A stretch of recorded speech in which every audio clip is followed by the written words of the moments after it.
Hello Bloomington, I'm Mayor Tim Busse, and this is the Council Minute for the week of June 8th.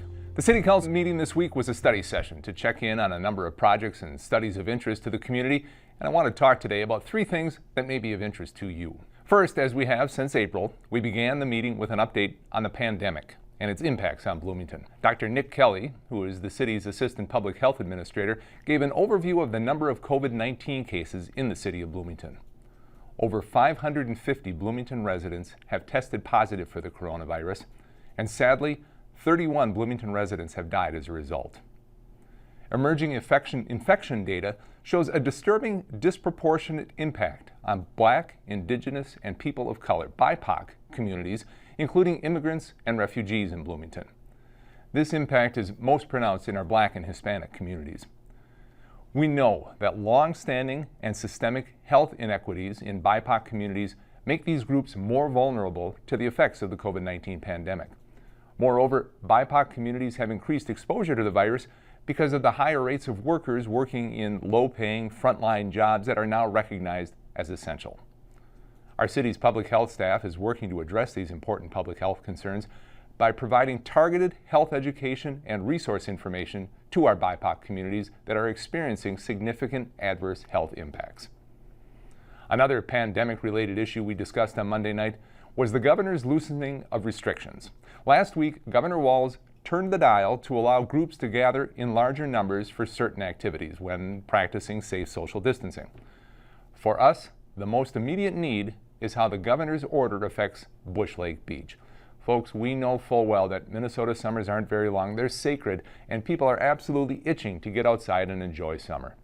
You'll remember earlier this spring, we had originally said that Bush Lake Beach would be closed for the entire summer. Our staff has reviewed the governor's orders and believes that we can open the beach. We have some work to do first, including testing the water to be sure that it's safe and getting some extra porta potties set up, but the beach should be open by this weekend. Now, we believe we can open the beach, but doing it safely depends on you. Everyone still has to observe safe social distancing. The beach won't have lifeguards working, so everyone will swim at their own risk, and you should be very cautious. And most importantly, follow the rules. Folks, the rules are there for your safety. And as our public health staff keeps reminding me, just because something is permissible does not mean it is necessarily advisable. The governor is opening things up, but he's consistently reminded people that caution is still the best approach. Public health was also at the center of another policy discussion the council had this week. The city's Advisory Board of Health made 4 recommendations to continue our efforts to reduce smoking and reduce the effects of secondhand smoke. The Advisory Board of Health is a volunteer commission appointed by the City Council. They've been studying policy options related to tobacco and smoking cessation for several years now, and they believe that by doing these 4 things, Bloomington will continue to be a leader in public health policies. First, the board recommends restricting the sale of flavored products such as menthol and e-cigarettes. Second, they recommend capping the number of tobacco licenses issued by the city.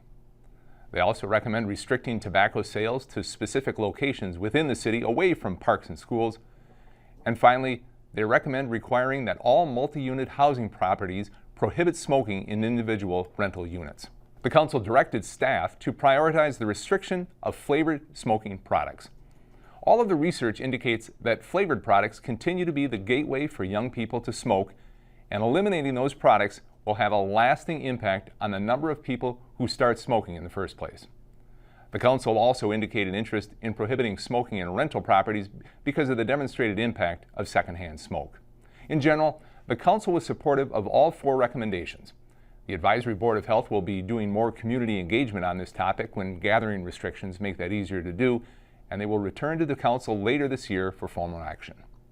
Finally, the council also spent a fair amount of time at the end of the meeting talking about the urgency our communities are expecting as we address issues of racial disparities, especially in the area of criminal justice and policing.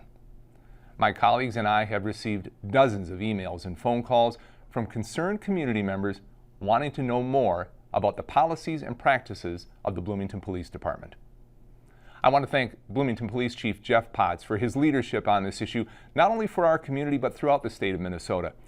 Chief Potts is currently the president of the Minnesota Chiefs of Police Association and has been at the center of many of these policy discussions over the past several years.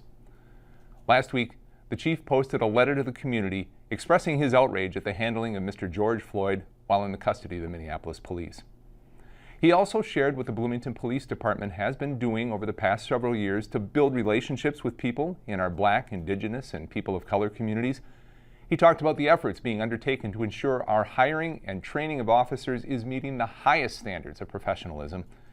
And he outlined the policies we have in place to protect our residents from the kind of police tactics that resulted in George Floyd's death. The chief's statement can be found on the front page of the city's website, and I encourage you all to please take a look. We are fortunate to have one of the most professional and best trained police departments in Minnesota. We also know that reputation can vanish in a heartbeat. The future success of our community depends on the entire community feeling safe and trusting that those who take an oath to protect and serve are following through on that commitment fairly and justly. The City Council is committed to engaging all of our communities throughout our community to address racial injustice and disparities. Well, that's a wrap on the Council Minute for the week of June 8th. Thanks for tuning in. We'll see you next week on the Council Minute. Stay safe, Bloomington.